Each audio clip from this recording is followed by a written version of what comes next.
The subject of this video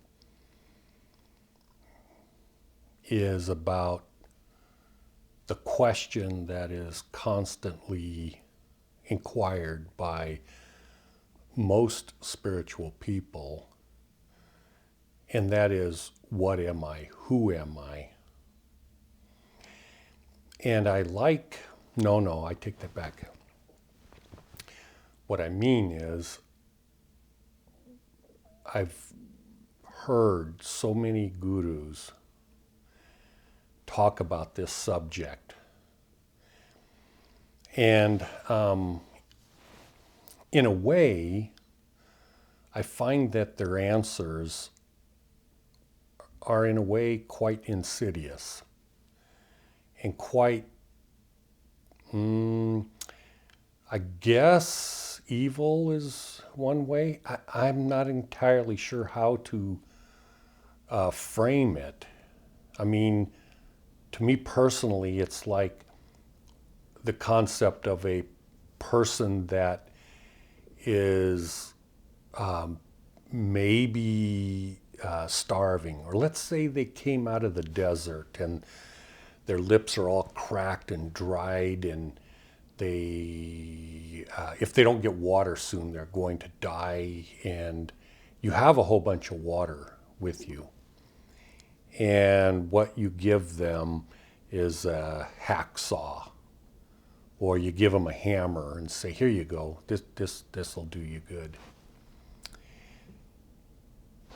The thing that I don't personally know is, are they doing that because they know it's damaging to the individual? Are they so ignorant that they don't understand that the person needs water? I can't judge the individual. When I say I can't, I mean I'm somewhat incapable of discerning the true nature of human beings. I have a difficult time discerning whether they're good or evil. I generally treat everybody like they're good, even if they're the devil. But maybe that's good for me. But anyways, I'm off on a tangent. The bottom line is, what I'm saying is, there are well-known gurus. You can go on YouTube and find known throughout the world in the spiritual circles. And they're all,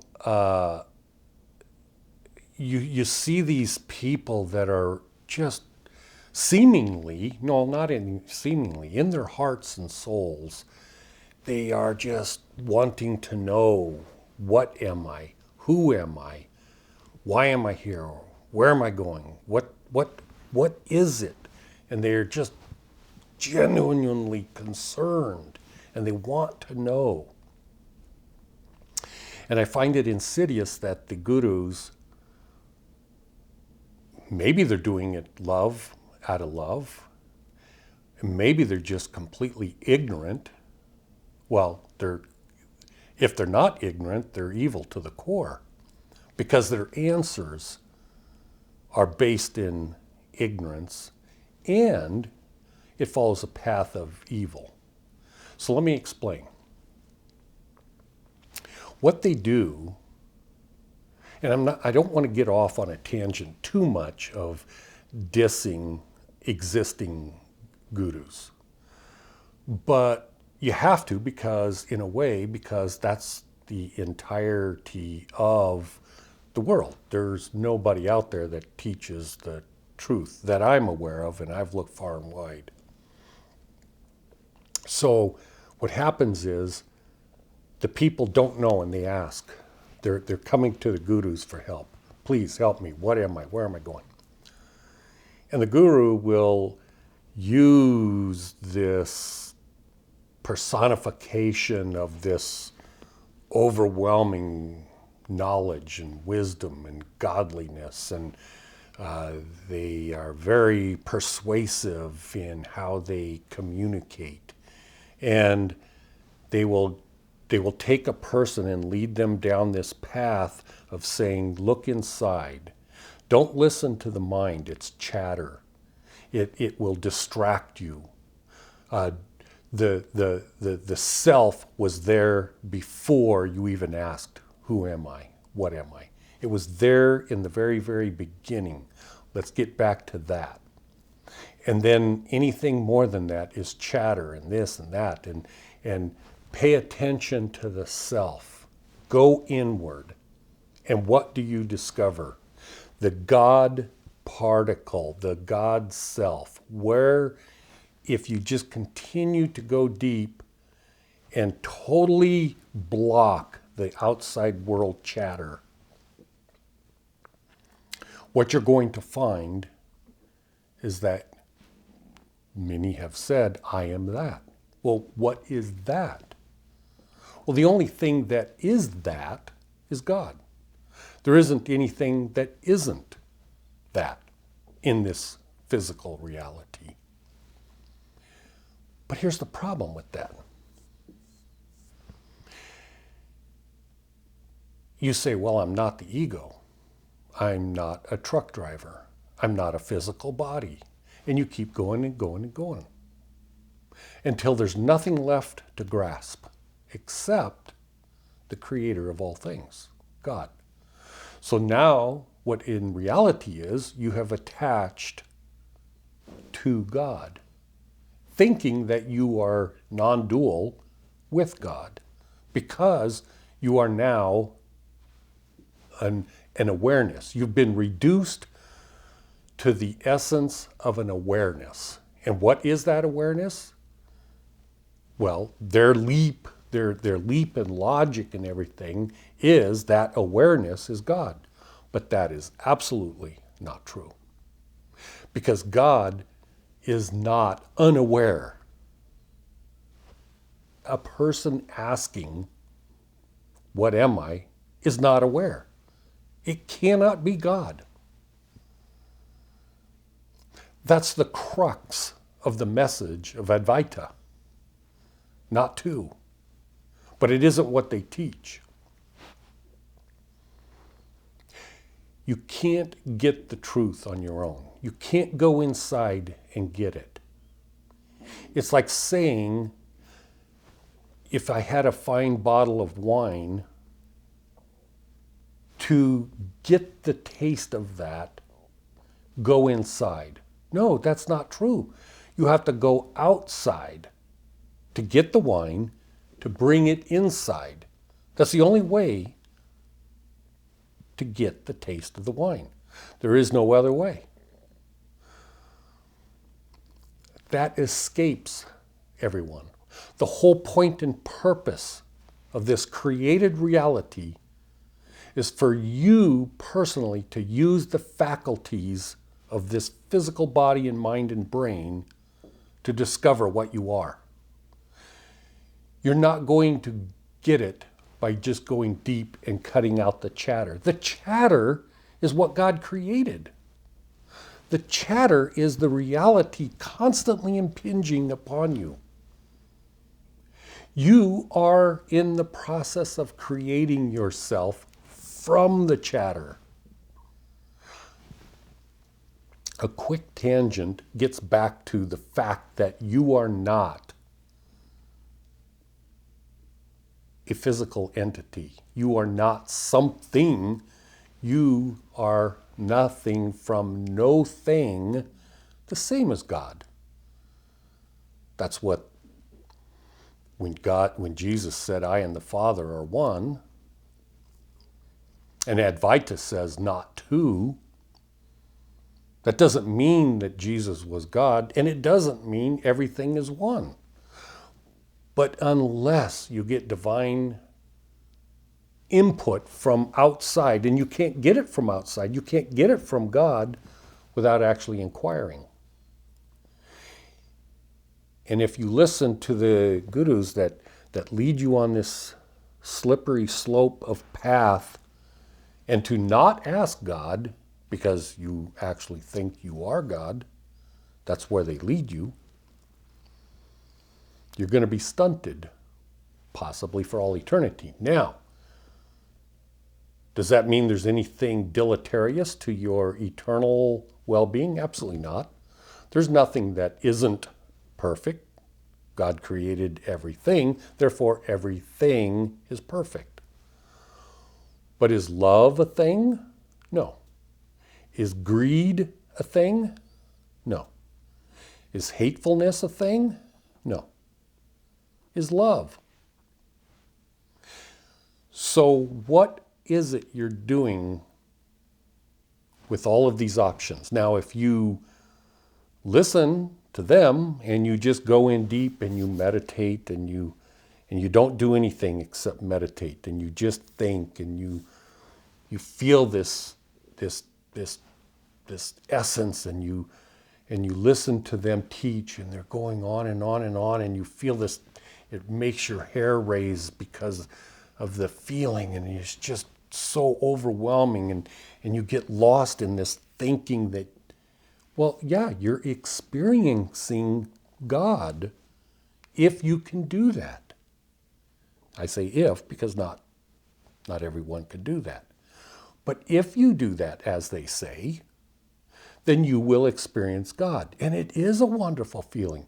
But you can get stuck there because that is not the point and purpose of this reality, to get stuck. But if it's your proclivity to be stuck, then that's what you'll be, because again, everything is perfect. When you see gurus with hundreds, if not thousands, of devotees and followers here and there and everywhere, then you can rest assured that their message is not fulfilling, because they keep coming back for something that they don't have. When you listen to these gurus and you keep listening, it's because you're not getting what is satisfying to your heart and soul. The only thing that satisfies, if you're inquisitive like that, when I say if, it's because some people are not inquisitive. They don't care about that sort of stuff. All they care about is money, power, authority, whatever. They're not interested in the least degree about spirituality, about understanding what the essence or the soul is. They're not interested in these sorts of things. But those that listen to the gurus, they are interested. They want to know. The problem is the water that they give isn't water. It's hammers, it's chisels. It isn't what you need. What you need is to experience this reality. In other words, when a person comes to your home, how are you going to treat them? Let's say a missionary comes and knocks on your door. Bop, bop, bop. They're from a church that you know you're never going to join. But how do you treat those missionaries? Those missionaries are just like you. They may and probably do have the love inside of them of others. So how do you treat them? Do you treat them with love and kindness? Oh, thank you. I have great respect for your love and concern. I'm never going to join your church, but please come in my home. I'll give you a glass of water or a beer if you want, whatever the case may be. Because that is an aspect of you developing. The problem is you don't realize that that's what you're doing. Excuse me, that's not a problem. You are in the process of developing. Because see, you know, you've heard many times, no doubt, that time doesn't exist in a non-artificial way. In other words, the Creator created time. But the Creator created time for the purpose of your essence and my essence to develop into what it is. Because in the stasis of Brahma, there is no such thing as time. So everything is as it has always been and will never change. And I shouldn't say change, but develop. But with the advent of time coming into existence, a kalpa of time, if you will, your essence has the opportunity to develop and to continue to choose and become what it is to become. If you stifle that by looking inside and not paying attention to the so-called chatter, then you're never going to develop yourself. Now, as I said before, everything is perfect. If it is your essence to remain on the wheel of samsara and just keep doing the same thing over and over, then that's your prerogative and that's what you will do.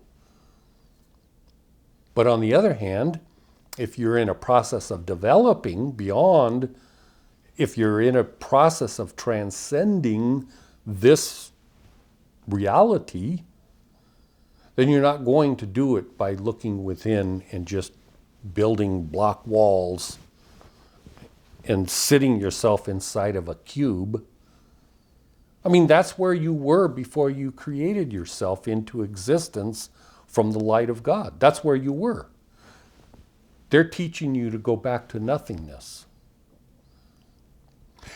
Because when you get back to nothingness, you're no longer going to feel that inward spirit that you feel when they teach you to go inward and you meditate and you go, I am that. That is what I am. I feel the presence of what I am, which is God. And it's satisfying. It's like a drink of water when you're in the desert. But it's temporary. It only exists within the realm of time. Because you are not God. And when this kalpa of time is over, God no longer exists in nothingness. God exists in godliness. And when things revert back, in Christianity they call it the Day of Judgment. I don't know how that transfers, but that's kind of what it is, because at the end of a kalpa of time, things revert back to what they originally were. In other words, God is not going to maintain reality indefinitely. God creates reality again and again and again and again, but there's a cycle of that.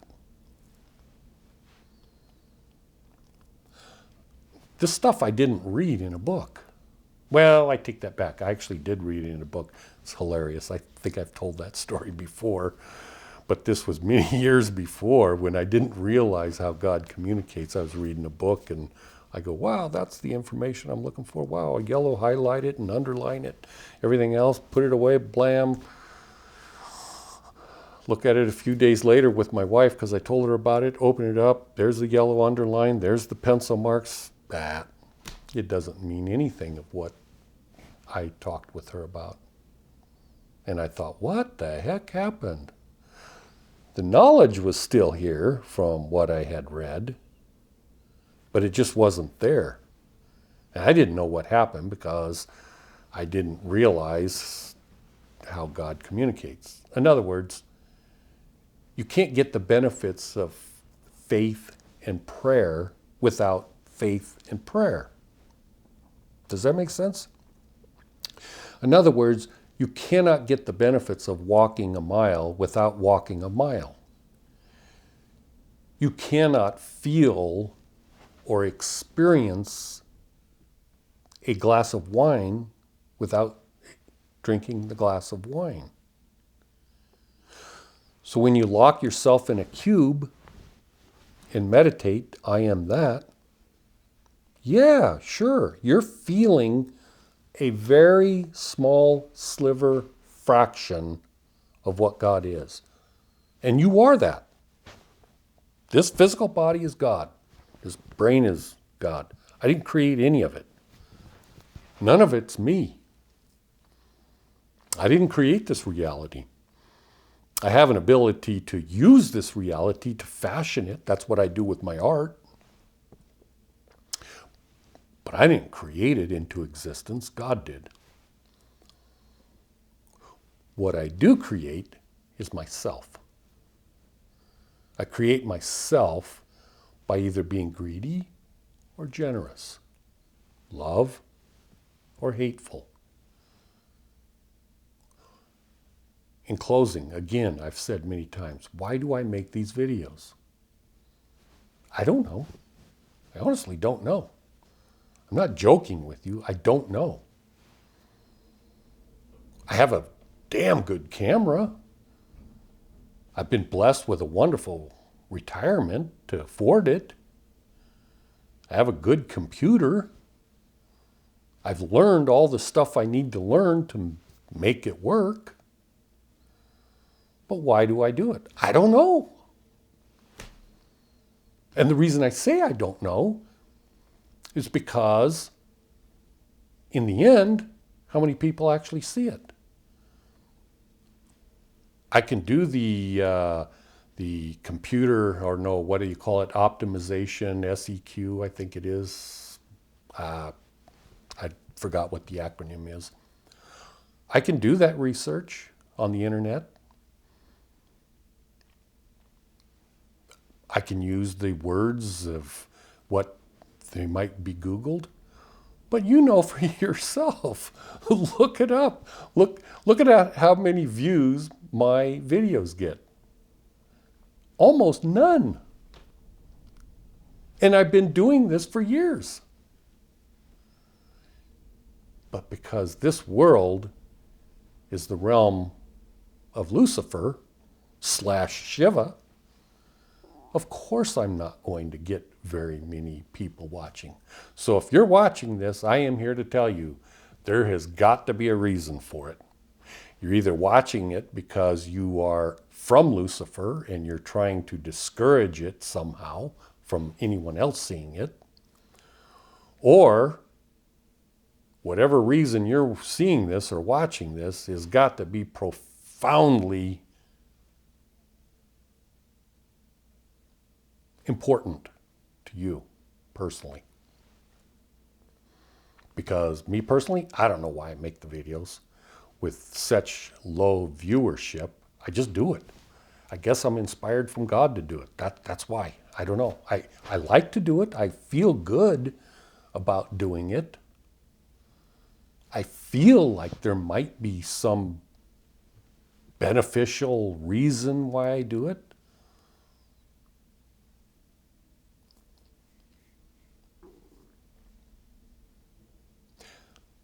I do it, one reason is because if there are anyone in this reality that garners any benefit from it, that I know we will be eternal friends. And friendship is damn near the only benefit of this reality aside from developing yourself. Choosing not to develop yourself is developing yourself. There's no way to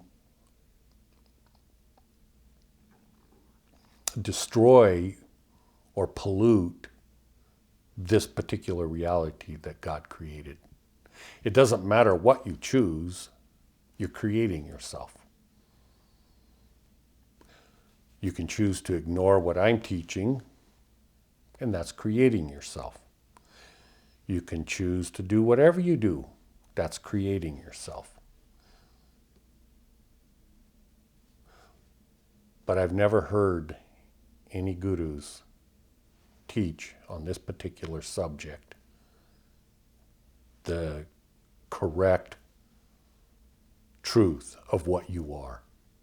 They may teach a lot of things about love. They may teach a lot of things about history. That is true. But on this particular subject, what you are, the essence of what you are, or what you're going to be, or where you're going, or why you exist, no. I've never heard a single one teach the proper truth of what reality is.